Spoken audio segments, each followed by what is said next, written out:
toujours rayonnant, Bravo. super. Enfin, enfin. Enfin, on va aller. Rien Tu n'est vas me impossible au délivrer mon, Camerounais. tu vas me Rien n'est délivrer mon diplôme à la fin, là. Mais oui, bien sûr. Ah non. Ok, Alors, super. super. Merci à l'équipe technique. Merci, boss. Merci pour tout ce qui se Bon, passe. je Merci vais beaucoup. essayer de faire la démonstration à celui ou à celle qui pense que le panel est nul, que ça ne sera pas nul. Ah, super. Ouais, il y a quelque chose à... Je relève le défi. Je relève Voilà. le défi. Merci. Oh, merci. Ah, ok. Bonsoir les amis, bonsoir tout le monde, bonsoir à tous ceux qui sont en train de se connecter, les amis. Ce que vous deviez faire, partager. Envoyez les émoticônes pour protéger ce live. Tu vois, c'est pas toujours, vous voyez, c'est pas Ah toujours oui, évident. Voilà. oui, c'est un peu flou, effectivement. Ouais, on m'a dit que c'était un peu flou, c'est vrai. Ok. J'essaie Ah oui, d'arranger ça. euh, ça va. Est-ce que c'est un peu Ah, mieux? Bon, oui. Là, ouais. c'est moins Ça net fait. que toi, hein, mais bon. Ah non, t'inquiète. Moi, je dis, C'est aussi, c'est une moi, vieille mère qui est devant vous, hein. C'est pas la jeunesse de Stéphane, non. c'est une vieille mère qui. Non, mais tu as fait le sursaut de la modernité. Tu ne fais pas quand même comme les Euh, autres vieux là. ne te moque pas, pardon. Ok. Vraiment, bonsoir, un réel plaisir de t'avoir, Tata Augusta et Pagna. Moi, je t'appelle affectueusement Tata. Voilà. Donc, Merci, nous, on merci. va, voilà, Moi, nous, mon fils Stéphane, bon, mais ouais, merci de m'avoir invité en tout cas. Surtout ok. sur un sujet aussi grave et aussi Mhm. important, vraiment.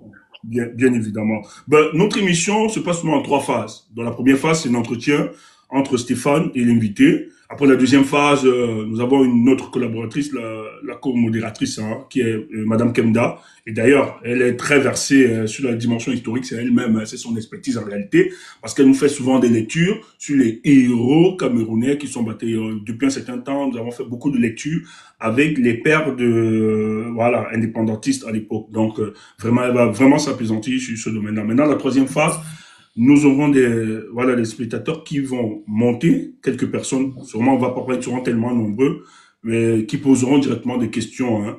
Et voilà, tu vas te prêter à ce jeu. Tout à fait, Voilà. avec grand plaisir. Ok, merci beaucoup. Mais dans un premier temps, ce qu'il faut dire, ce que nous avons recensé comme élément, et ça, ce qui m'a surpris aujourd'hui, en fait, je le disais à l'école déjà, quand on était tout petit, on nous racontait ça. Je ne sais pas si c'est pareil, mais je vais un peu essayer de faire la biographie. Auguste Epagna est une militante camerounaise, membre influent de l'UPC, Union des populations camerounaises, un parti historique d'opposition fondé en 1948 qui lutte pour l'indépendance et la souveraineté totale du Cameroun. Elle est particulièrement active au sein de la branche UPC Manidem. Et elle occupe un poste au bureau du comité directeur de ce mouvement. Basée à Paris, elle fait partie de la diaspora camerounaise engagée dans les combats impérialistes et progressistes. Anti-impérialisme. Fille, voilà, fille du militant et poète UPC Elo Longuet et Pagna Londo. Waouh! Moi, j'ai pas su, hein. Ya! On le disait, c'est la fille, les gars. Vous avez la fille de Elo Longuet et Pagna, vous Oh, avez. arrête, Vous avez. arrête. Oh! Ah non! Moi, j'ai le privilège et la chance. Vous aviez la fille de Elo Longuet et Pagna. Oh là Bon, là!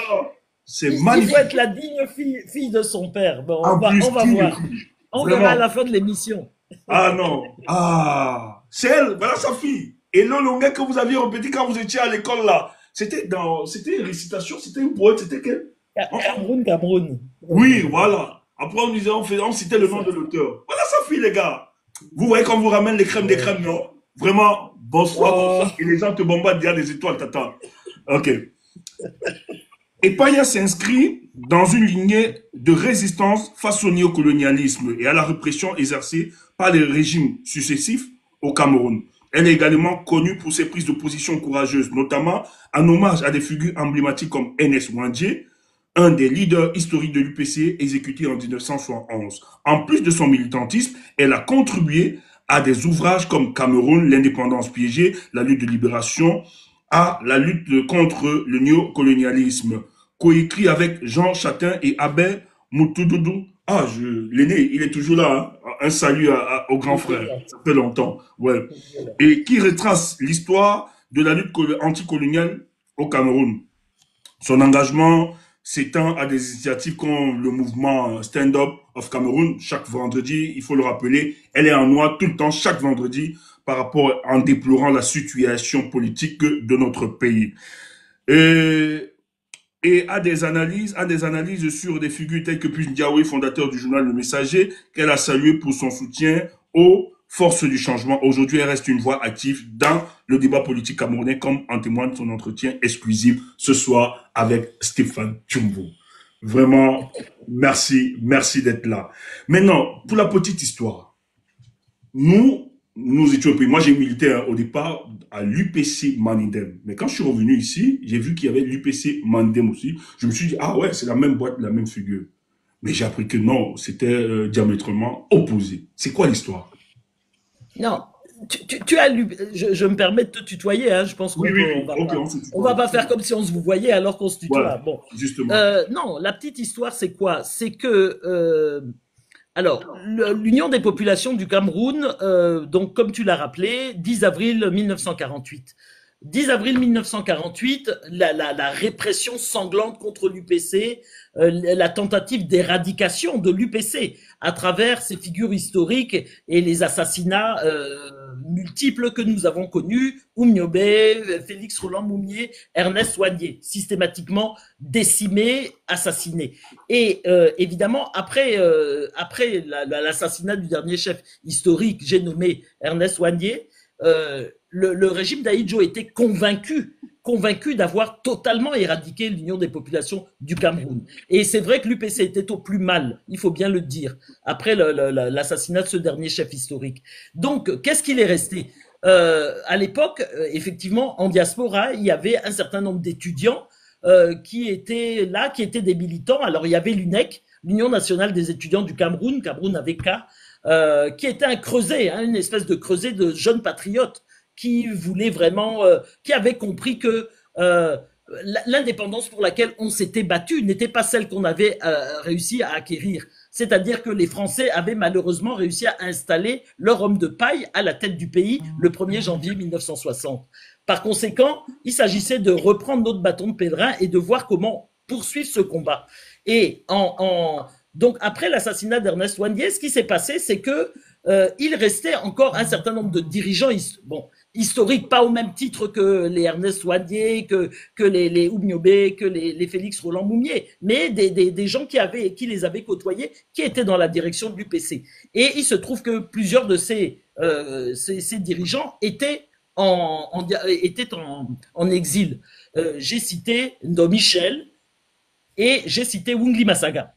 Donc, c'est eux qui se sont dit, bon, l'UPC est pratiquement par terre, ils ont effectivement réussi à décapiter la tête de l'UPC, mais comme disait notre très cher camarade Ernest Ouanier, que nous appelions souvent Émile, c'était son nom dans la clandestinité, l'UPC plie mais ne rompt pas.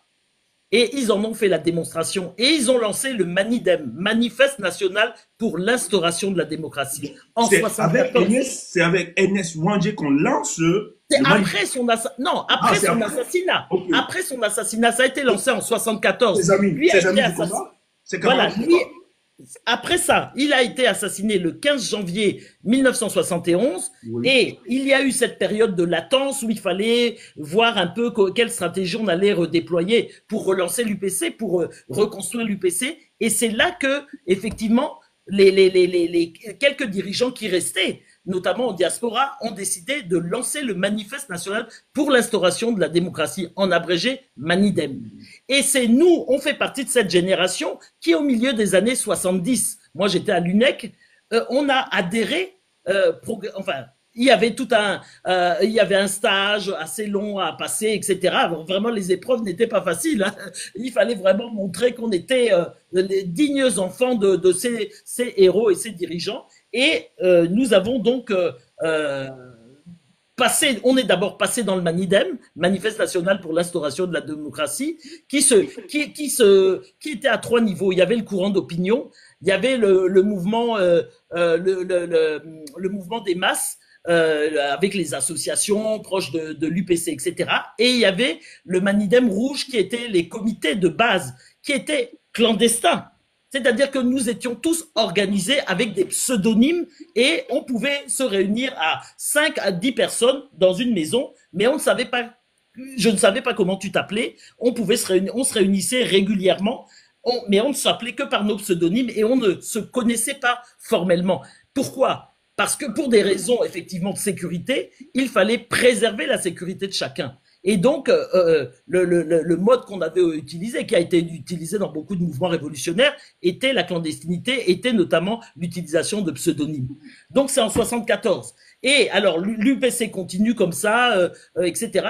Pendant pratiquement 20 ans, on a maintenu la flamme de l'UPC, on a réussi à reconstruire l'UPC. Nous, on est toute ma génération, c'est des gens qui sont venus, on peut dire que c'est la génération Ernest Ouandié. Non pas avec lui, non pas à ses côtés, mais après lui, après son assassinat. C'est ça. Pour poursuivre ce combat-là. Pour poursuivre effectivement ce combat. Donc, on poursuit ce combat pendant une vingtaine d'années et en 90, retour au multipartisme.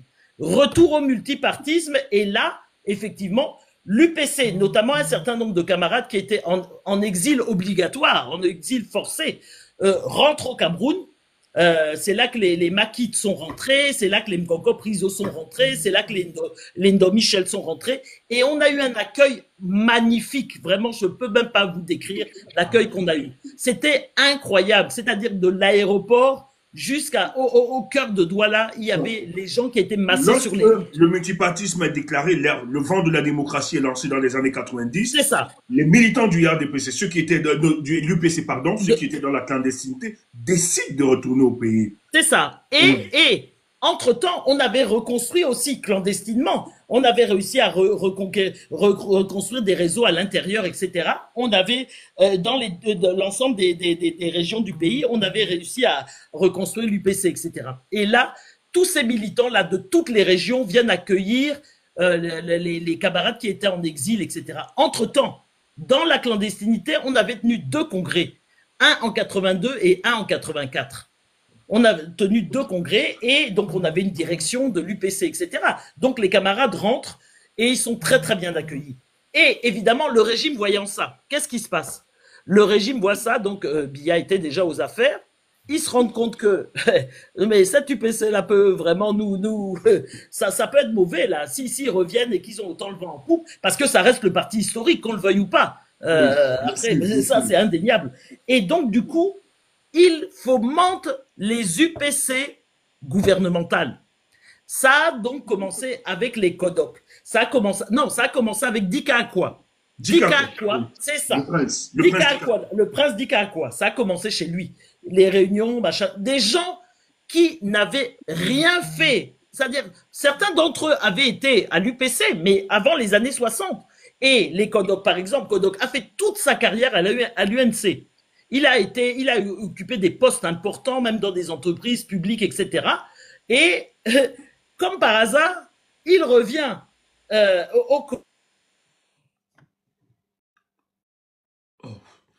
alors que nous-mêmes, nous sommes là sur la place. Et à qui on donne la légalité?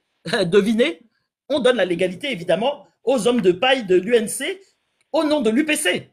Et c'est comme ça que les UPC gouvernementales se créent. Alors, l'histoire du Manidem, c'est quoi? C'est que Anissé Ekane, qui a récupéré le sigle, qui était militant de l'UPC jusqu'au milieu des années 90, Anissé Ekane était militant de l'UPC. Oui. Et au milieu des années 90, il a décidé de faire cavalier seul, de quitter l'UPC. Il n'était plus d'accord avec tel ou tel aspect, telle ou telle stratégie, etc. Il quitte l'UPC, sauf que c'est son droit le plus absolu, évidemment. On n'oblige personne à rester dans une organisation politique. Sauf que il quitte en usurpant le sigle Manidem, en l'appelant Manifeste National pour... lui, c'est pas manifeste, c'est mouvement national pour indépendant pour l'Afrique ou je ne sais quoi. Bon, bref, il utilise le sigle, évidemment, mais le sens n'est pas le même. Mais en essayant, parce que effectivement, le Manidem a eu le vent en poupe et ça permettait de laisser penser que c'était toujours l'UPC. Mais ce n'était plus l'UPC. Après, il peut se dire héritier d'une manière ou d'une autre, etc. Mais ce n'était plus l'UPC. La filiation n'était plus la même, qu'on le veuille ou pas. Et il a usurpé le sigle. Nous, généralement, hein, on ne rentre pas dans les polémiques inutiles. Ouais, ouais, mais On c'est essaie, l'histoire. C'est l'histoire. Ce sont voilà. les faits. Mais C'est c'est les faits. l'histoire. Mais dans ce que je veux dire, je le dis pourquoi? Parce que des gens nous ont dit, mais pourquoi vous faites pas des procès, etc., etc. On n'est pas dans ces schémas-là. On reste sur l'essentiel. Par contre, on a essayé effectivement, nos camarades ont déposé plainte, enfin ont déposé une demande pour être retourné à la légalité, puisque l'UPC est le premier parti camerounais. Les autres partis c'était des partis souvent colonialistes, etc. Donc on demande notre légalisation et c'est là où le pouvoir nous dit que non, il y a déjà une UPC, puisqu'ils avaient légalisé l'UPC de Kodok et autres. Et donc, on ne peut pas utiliser le sigle. Qu'est-ce qu'on a fait? On a saisi la commission africaine de droits des droits des peuples et des voilà. Et on a saisi donc la commission africaine et la commission africaine des droits des peuples et des mais j'oublie le droit des peuples et des enfin bon, la commission nous a donné raison en 2016. La commission nous donne raison. Mieux que cela, la Cour, enfin, en plus de cela, devrais-je dire, la Cour suprême, à 2 reprises, demande à l'État de nous légaliser sous le sigle d'UPC Manidem, puisqu'il y avait déjà une soi-disant UPC. Voilà comment les choses se sont faites et voilà comment on a été amené pour se dissocier des UPC qui sont partis à la mangeoire et des UPC gouvernementales. Voilà pourquoi on a accolé Manidem à UPC, mais non pas le Manidem des Canets, qui n'avait rien à voir avec nous, qui n'avait plus rien à voir avec nous, mais notre Manidem, Manifeste national pour l'instauration de la démocratie. Et voilà la raison.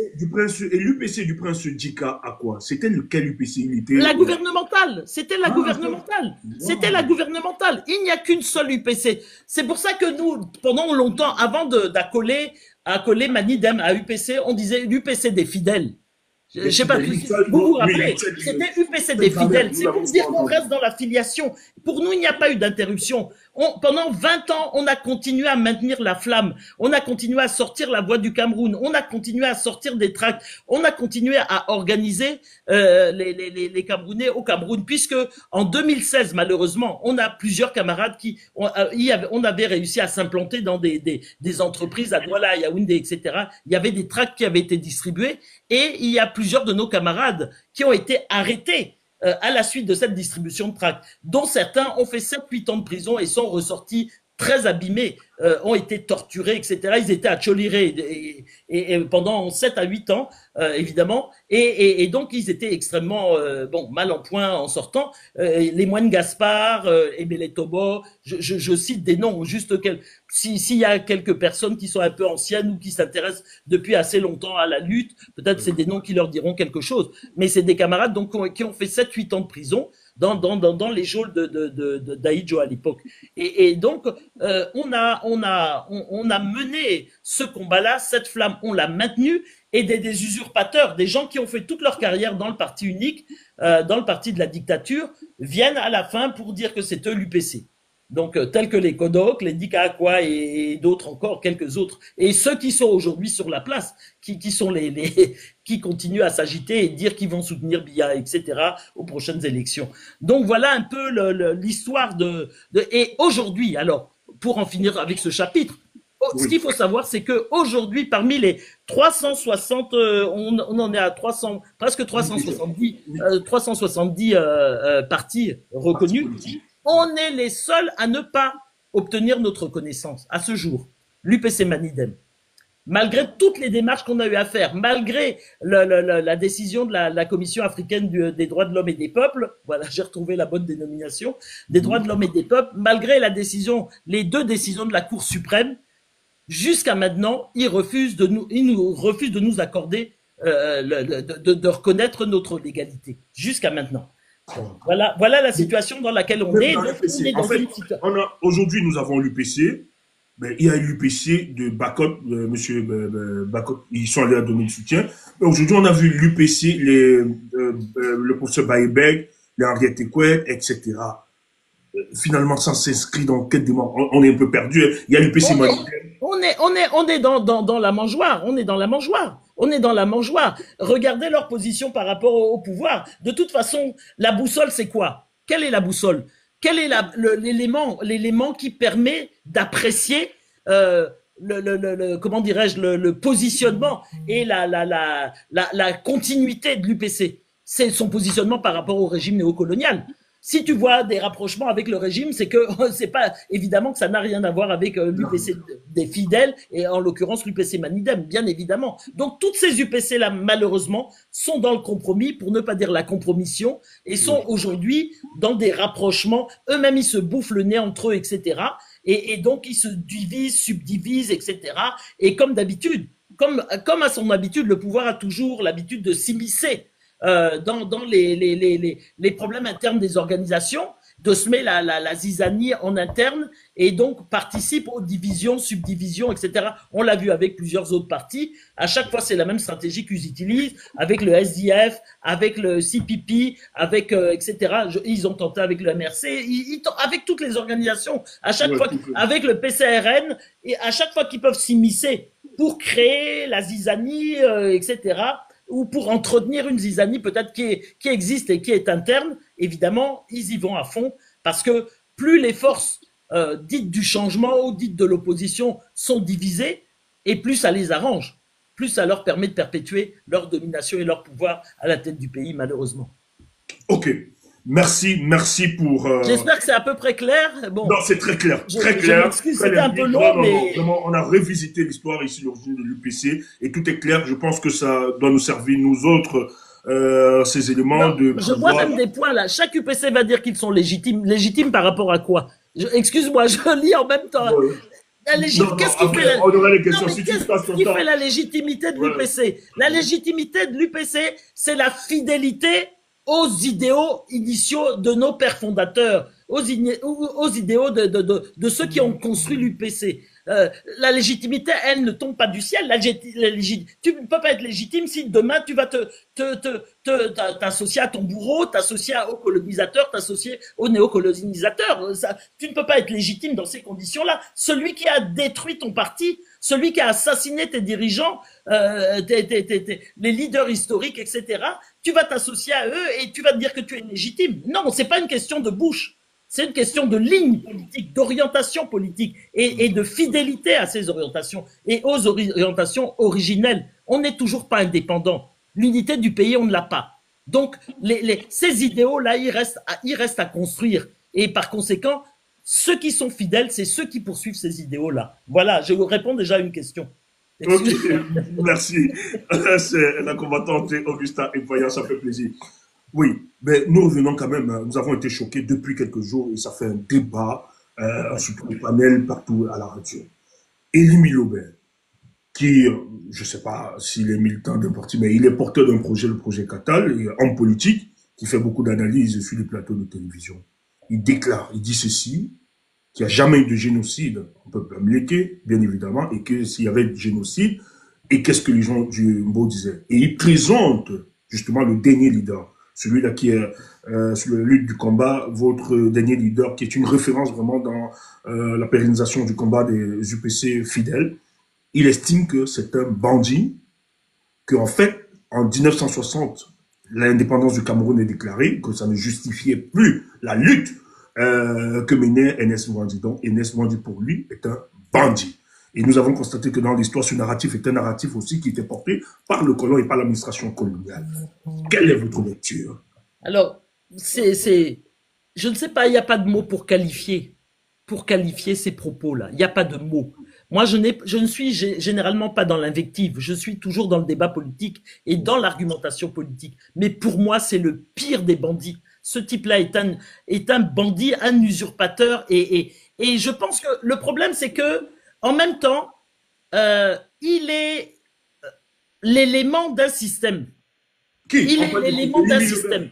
Elie Milobé, oui, je parle d'Elie Milobé. Il est l'élément d'un système. Parce que il dit, là, je ne sais pas si vous avez vu que Momo Jean de Dieu a également, on a ressorti des trucs que Momo Jean de Dieu a. Et il y a Onangini qui a aussi ressorti des choses allant dans le même sens. Donc, ça prouve qu'aujourd'hui, ils sont dans une démarche, je dis ils, et je dis c'est le système, pour moi c'est le système néocolonial de Paul Biya, qui est l'instigateur de tout cela.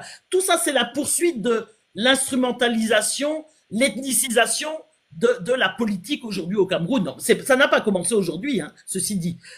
Tout ça, ça va dans la même direction. C'est-à-dire que ce sont des gens qui, d'une part, veulent absolument nous diviser et faire en sorte qu'on soit dans le tribalisme. Ils ont tribalisé la vie politique. Ça, ils veulent absolument nous enfermer là-dedans, parce que pendant qu'on s'entrebouffe entre nous, qu'on s'entre-déchire, entre ethnies, évidemment, on ne s'attaque pas au pouvoir central, tous ensemble, toute ethnie confondue.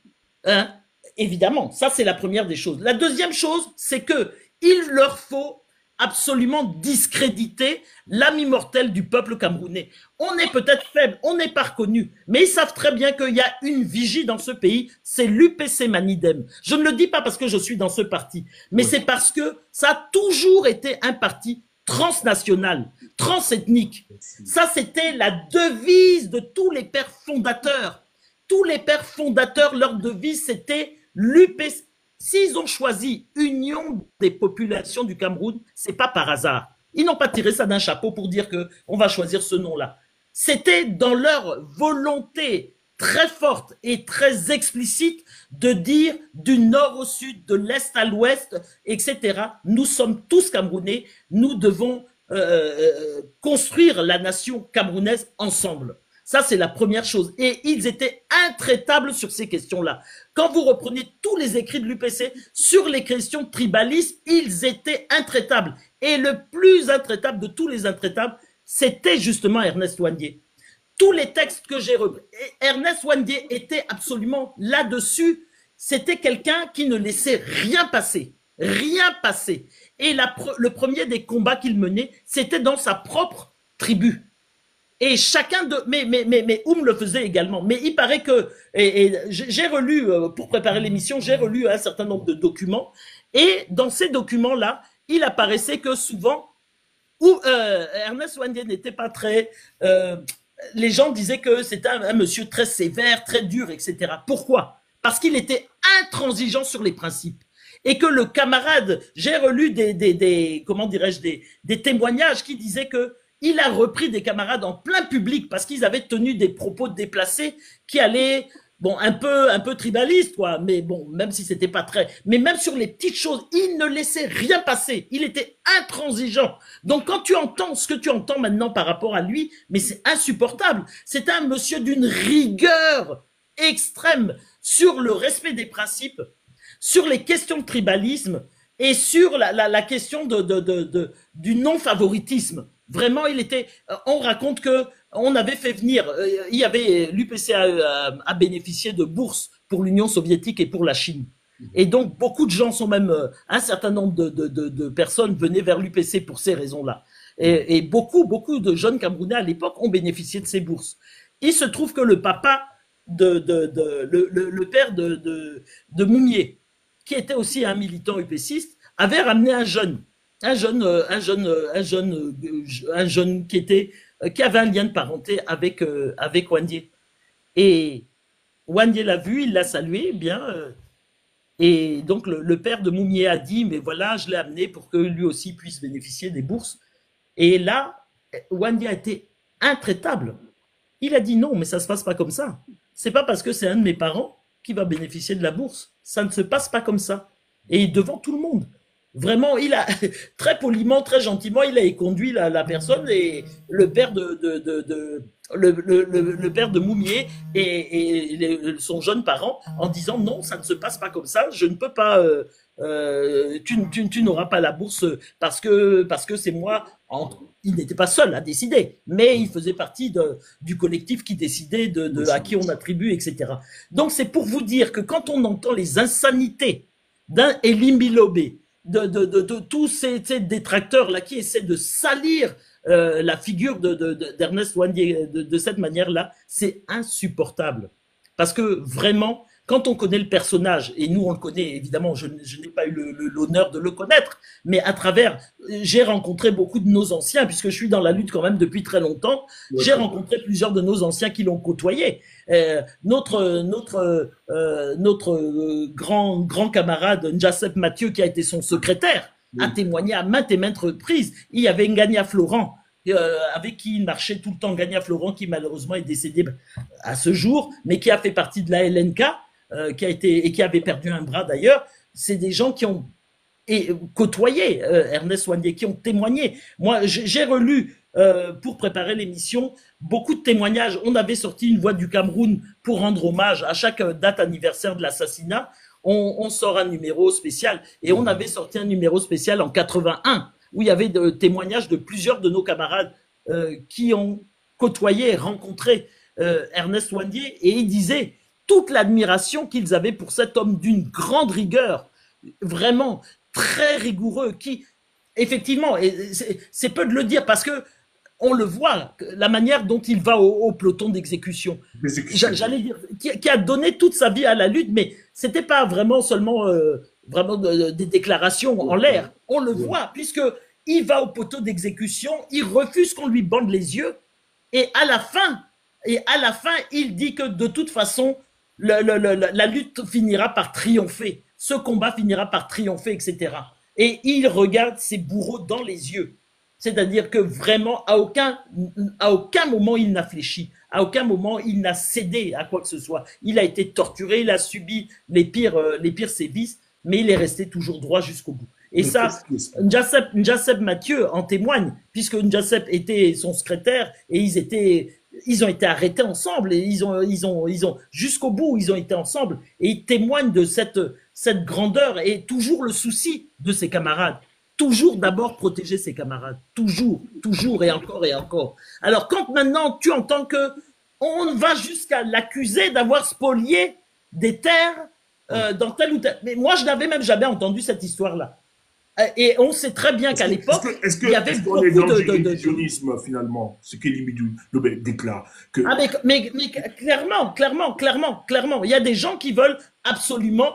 Est-ce que c'est lié au fait que bon, après on peut penser ce qu'on veut de la mise en place de la commission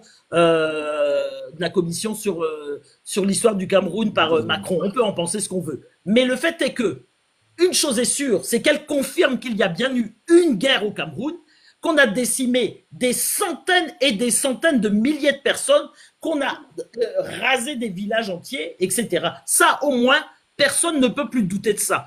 Que ce soit au pays, mais ça, je pense qu'au pays, peu de gens en doutaient. Mais encore que, bon, ça et là, tu pouvais voir des gens qui pouvaient douter, etc. Ou les autorités, évidemment, puisqu'elles-mêmes sont mouillées jusqu'au cou dans tout ce qui s'est passé au niveau de cette histoire, notamment pour les plus âgés. Eux-mêmes sont impliqués dans ces assassinats, dans ce qu'ont fait les colons chez nous. Ils sont impliqués jusqu'au cou. Biaé impliqué jusqu'au cou. Tous les plus vieux, là. C'est Menguela. C'est Menguela, c'est lui qui a assassiné. C'est lui qui a assassiné. Il est là encore, hein, ce monsieur. Il faudrait qu'on puisse lui faire rendre des comptes. C'est insupportable que ces gens soient aux commandes. Et on comprend pourquoi ils n'ont jamais mis, eux, de commission en place. Et ils n'en ont jamais mis. C'était à eux de le faire. Bien sûr que c'était au pouvoir en place au Cameroun de mettre une commission de cette nature en place. C'était pas à la France de le faire, bien entendu. Bon, mais bon... voilà, il se trouve que c'est la France qui l'a fait. Il y a eu des historiens français, des historiens camerounais. Il y a quand même eu des choses, même si ça et là, on peut dire que là, ça va pas assez loin, etc. Mais il n'en demeure pas moins qu'il y a quand même des choses qui se sont dites. Il y a quand même la reconnaissance de la guerre du Cameroun, parce que jusque-là, il y avait effectivement, en tout cas au côté français, ça c'est sûr, il y avait, il doutait et il faisait mine de faire croire qu'il n'y avait pas eu de guerre au Cameroun. Maintenant, c'est officiel, c'est établi. Donc ça, c'est déjà... C'est un pas qui n'est pas... Il ne faut pas prendre ça à la légère. C'est pas rien. Et du coup, c'est une avancée. Absolument. Indéniablement, c'est une avancée. Après, voilà, il faut lire le rapport. Là, dire là, ça va pas. Là, c'est insuffisant. De toute façon, c'est un premier pas. Je pense que les historiens et tous les chercheurs vont continuer à utiliser tous les matériaux qu'on a pu recueillir à partir de cette commission. Il y a des images. Il y a encore des survivants dans les 10 régions. Parce que, n'oublions pas une chose. Il ne faut pas... je pense qu'il est important, je le dis ici avec beaucoup de solennité. C'est vrai que l'UPC a été plus implanté dans 2 régions, c'est vrai. Mais n'oublions jamais que l'UPC a été implanté partout. Au nord, à l'extrême nord. Bien sûr, Bien Ouais. sûr, moi je peux vous dire avec beaucoup de force que à notre congrès de 2011 par exemple, on a une délégation de plusieurs dizaines de camarades du Nord et de l'extrême Nord, dont des anciens qui avaient connu Félix Roland Moumier parce qu'il avait été affecté là-bas comme médecin, qui avaient connu Wangé et tout ça, parce que tous nos dirigeants là, ce qui est extraordinaire, c'est que non seulement ils luttaient mais férocement contre le tribalisme, mais ils ont sillonné le pays. Wangé a eu beaucoup d'affectations disciplinaires. Et ça, c'est une chose. Il était enseignant. Donc, il a eu beaucoup d'affectations disciplinaires. Et de deux, il faisait, pour le travail du parti, il allait partout. Mais il n'est pas resté qu'au Cameroun. Il a été aussi contraint, malheureusement, à l'exil. Et il a beaucoup voyagé. C'est quelqu'un qui est allé en Chine, qui est allé dans les pays de l'Est à l'époque, qui est allé partout au Ghana, qui est allé en Algérie. Il a été dans une multitude de pays comme beaucoup de nos dirigeants à l'époque. Donc ce sont des gens qui avaient par la force de l'histoire et de la répression, une grande ouverture, et au niveau sur le territoire national, mais aussi à l'international. C'est des gens qui connaissaient, qui savaient de quoi ils parlaient et qui s'étaient frottés et qui ont bénéficié d'ailleurs de la solidarité internationale. Ça voulait dire quelque chose à l'époque. À l'époque, on sait très bien que la famille de Moumier s'est retrouvée en Égypte, au Caire. Ils ont été protégés à l'époque Donc c'est très important, c'est très important. Ce sont des choses. On avait une communauté du PCiste très importante en Algérie. Ils ont été très très bien accueillis en Algérie et évidemment on a eu nos camarades aux côtés de Lumumba, on a eu nos camarades aux côtés de Nkrumah, etc. Donc vraiment on est un parti non seulement qui ne peut pas, qui est un parti transnational, transethnique, mais aussi un parti panafricain.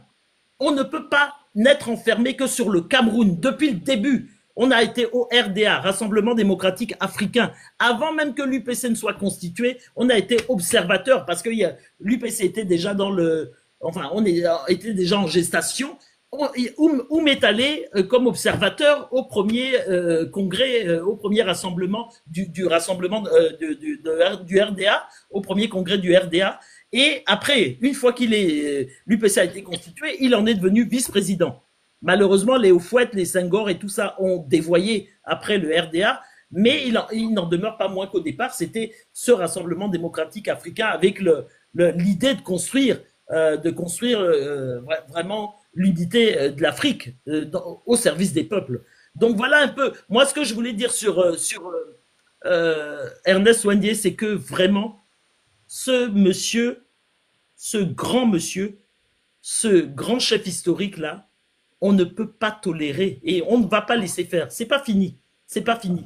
Mais c'est pas que Elim Bilobé. Il faut s'attaquer à la pourriture de ce système, la matrice même de ce système qui fait que Elim Bilobé, c'est la partie apparente de l'iceberg. Comme c'est un type qui aboie dans les médias du matin au soir, il aboie, il sort des insanités, des pourritures insupportables. Il est là pour mettre le feu aux poudres. Il est là pour ça. Il doit être vraisemblablement, moi je ne sais pas, je finis par me dire qu'il est vraisemblablement payé pour ça.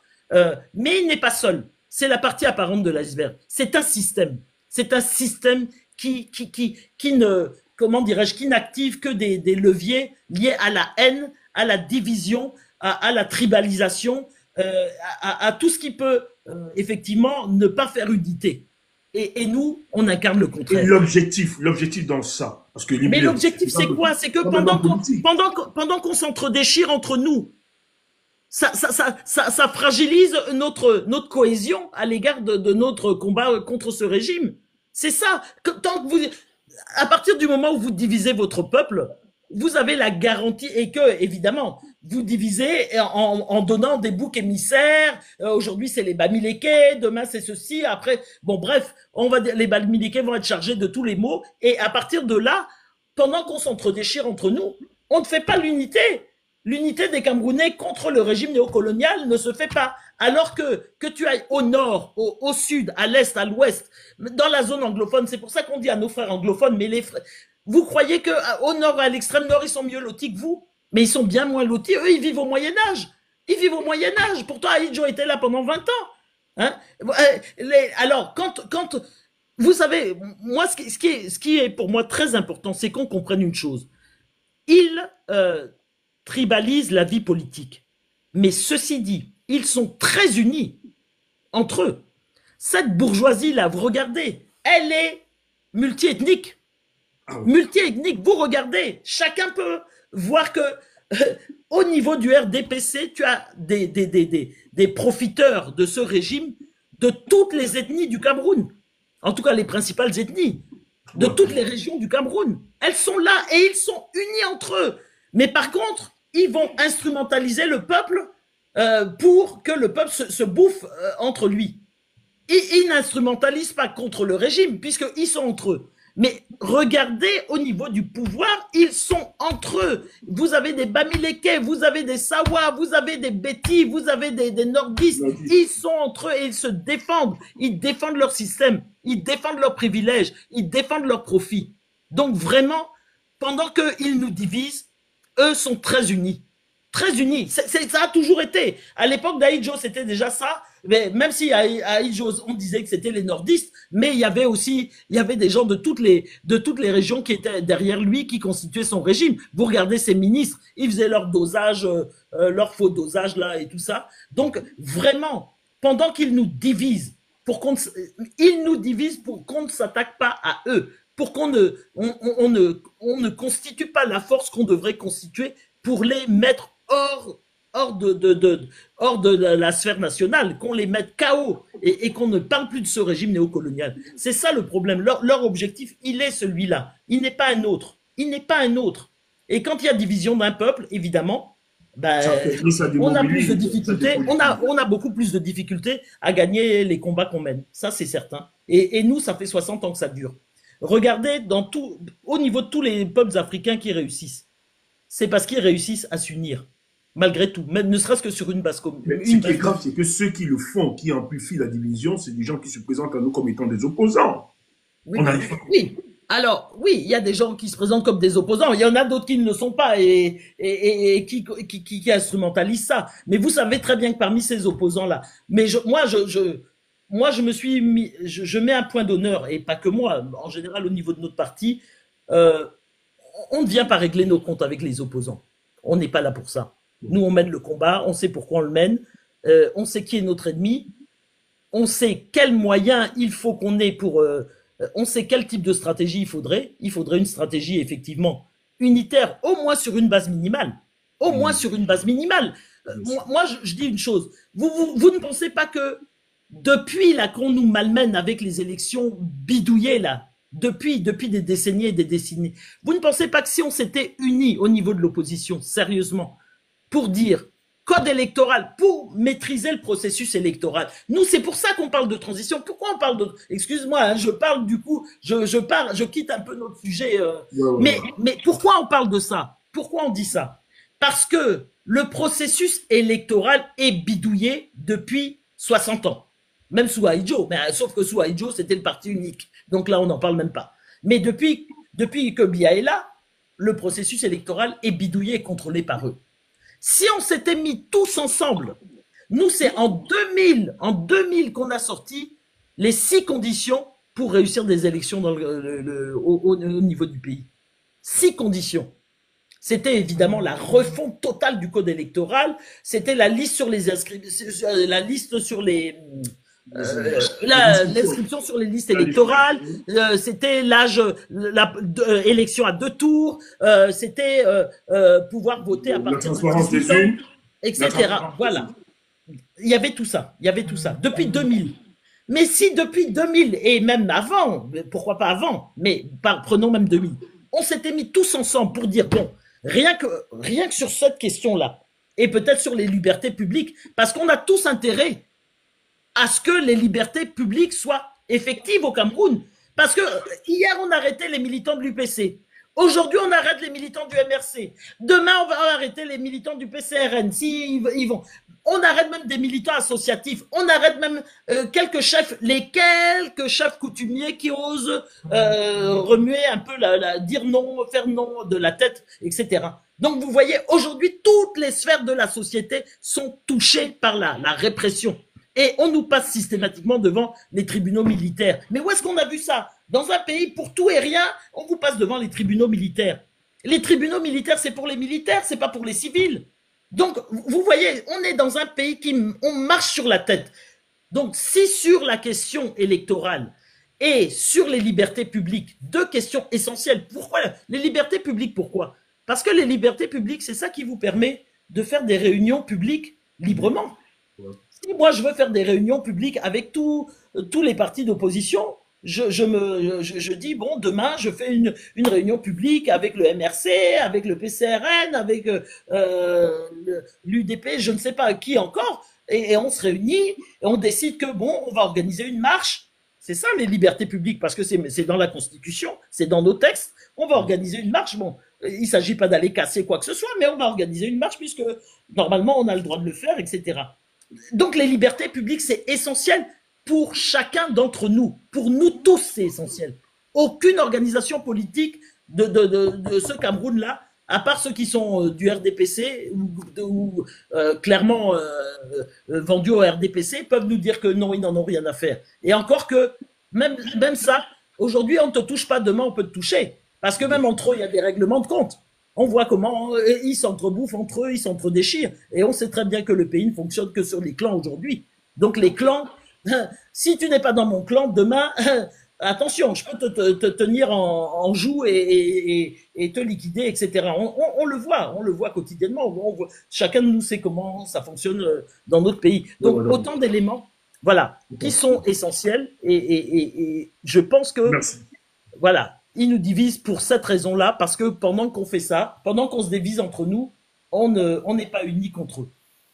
Vraiment, c'est intéressant de vous écouter sur ces questions-là. C'est vraiment très intéressant. On est nourri, hein, historiquement. Je me rappelle tout à l'heure que j'ai voulu m'emporter lorsque vous me décrivez le personnage, même Ernest Bondi, qu'il était intransigeant et rigoureux. Intransigeant. Intransigeant sur, sur les points,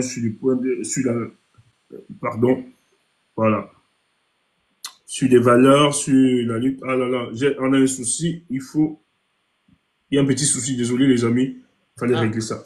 Super, c'est bon, tout est en ordre. Vraiment, ça fait plaisir de savoir que la lutte de l'UPC, c'est vrai qu'on avait une dernière question, mais le temps court vraiment. Avant de faire, il faut déjà que celle qui co-modère l'émission avec moi, elle va monter pour la deuxième vague. Mais pour sortir sur la première vague, on nous a parlé des laissés-passer, mais il y a aussi une grosse instrumentalisation de ces laissés-passer.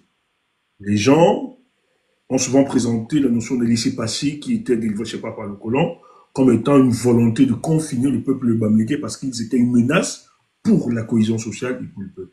Mais après, d'autres disent que le laissez-passer, n'était pas seulement pour le peuple bamileke, c'était répandu un peu partout. C'était le colon qui l'avait imposé pour contrôler véritablement. Mais nous, on veut savoir, s'il vous plaît, parce qu'on est très embrouillés.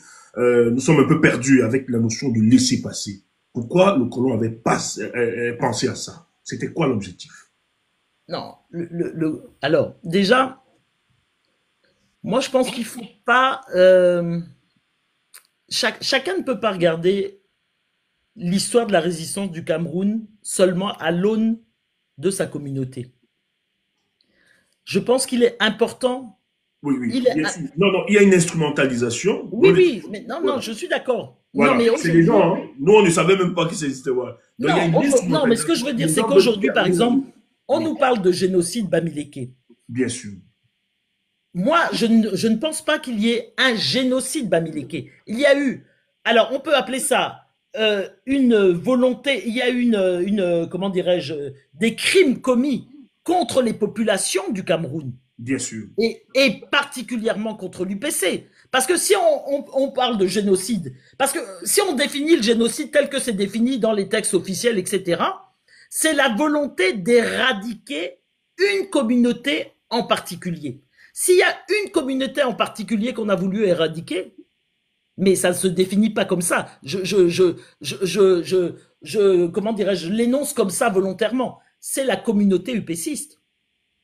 Qui elle n'était pas que Bamileke. Vous savez non, mais tu sais très bien, ou vous savez très bien que l'UPC a été parce que c'est pour ça que j'ai dit tout à l'heure que elle a été plus implantée, certes, en pays Bassa et et à l'ouest, en pays Bamileke, mais pas que. Elle n'a pas été, c'est là qu'elle a été le plus implantée. On peut dire que le cœur de la résistance a été dans ces deux régions. Ces deux régions. Mais elle a été partout au Cameroun. Pas, évidemment, l'implantation n'a pas été égale, mais elle a été implantée, l'UPC, partout au Cameroun, dans toutes les régions du Cameroun. Mais l'histoire, est-ce que l'histoire ne peut pas retenir que la répression était forte en zone Bamileke? Mais elle a été forte en pays Bassa aussi. Oui. Les régimes, comment dirais-je, les villages rasés, il y en a eu aussi des centaines et des centaines en pays Bassa. Sans vraiment, moi, vraiment, je suis pas, moi, je suis la première. Je sais. Non, je suis pas dans ces considérations, mais pas du tout. Mais par contre, je crois que c'est pas bien justement, parce que c'est là où ça, comment dirais-je, ça oppose. Ça nourrit un peu ces histoires de chacun va tirer la couverture à lui, etc. Ce qu'on a intérêt à faire, c'est documenter ce qui s'est passé.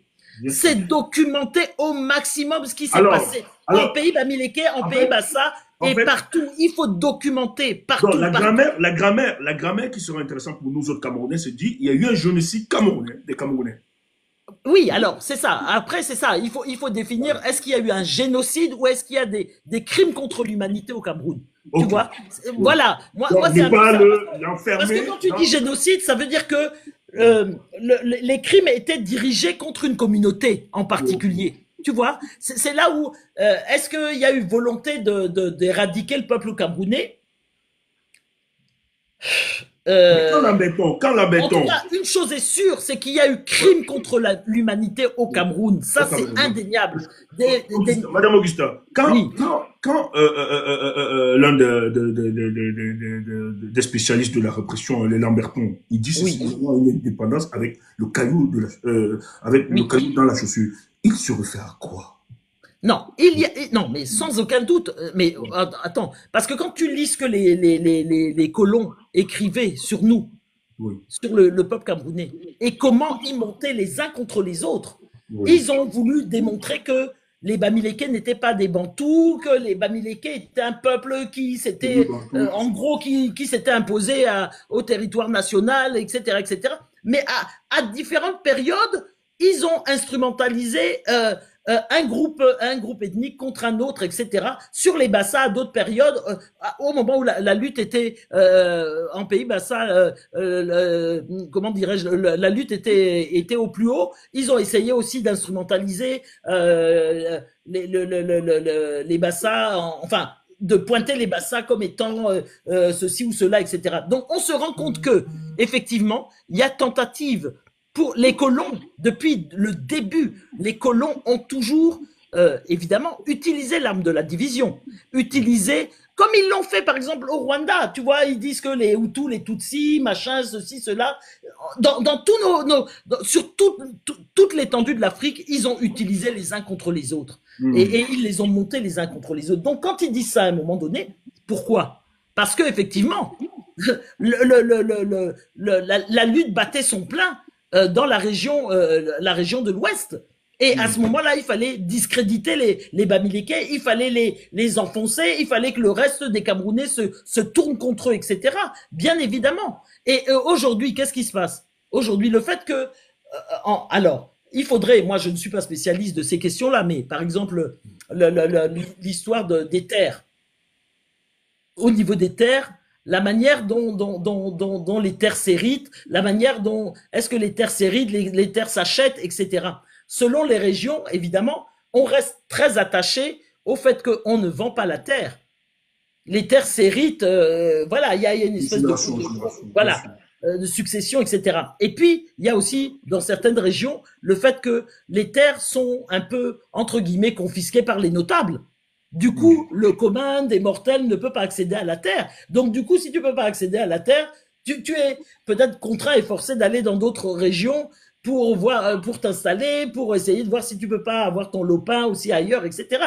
Tous ces éléments-là sont à analyser, à étudier et à comprendre pourquoi, par exemple, telle ou telle communauté a été amenée à plus se déplacer, etc. Mais il y a des raisons objectives. Alors moi, je vais vous dire, s'il y a un livre que vous devez lire tous, c'est Tribalisme et problème national en Afrique noire, le cas du Cameroun, où notre camarade Elenga Mbuyinga, Nkoko Priso, qui est décédé, oui. voilà, qui est décédé il y a 5 ans maintenant, Non, non, a plus de 5 écrit, ans. Il est décédé. un, Plus de 5 ans.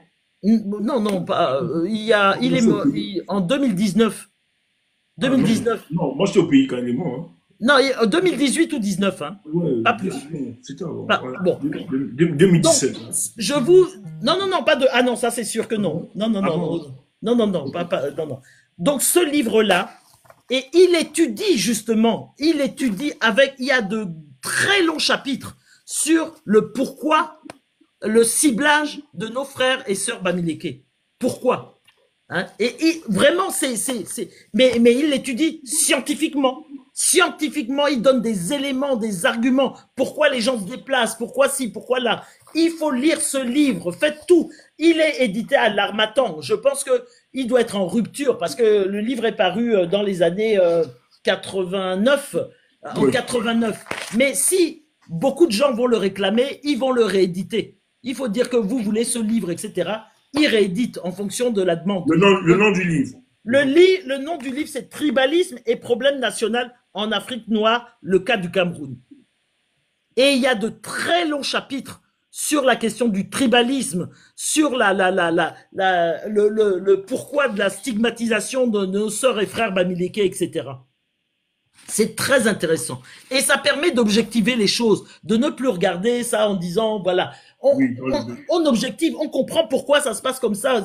Et ça donne des arguments aussi pour contrecarrer tous les tribalistes et tous les salauds qui racontent n'importe quoi sur telle ou telle communauté ou sur tel ou tel personnage. Ça donne vraiment beaucoup d'éléments et très scientifique. Donc c'est vraiment très important.